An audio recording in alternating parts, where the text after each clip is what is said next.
Ахмет Байтұрсынұлы, адамдық диқаншысы. Адамдық диқаншысы қырға шықтым.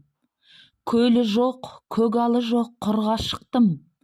Тұқымын адамдықтың шаштым ектім. Көңілін көгертуге құл халықтың. Қор болған босқа кетіп еңбек бейнет. Құлдарға құлдықтан жоқ артық зейнет.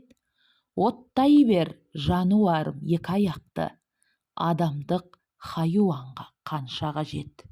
Жаратқан малды Құдай не керекке? Мінуге, сою, соғу, жүндемекке. Жорта бер қамыт киіп, қамшыңды жеп, бұйрық жоқ, ұрасың деп үндемекке. Таяққа еті үйренген қойшы жайлап, көгесек қозғалама түрткенге айдап. Есептен алданғандай болғандар көп, жасықты асыл ма деп білмей қайрап.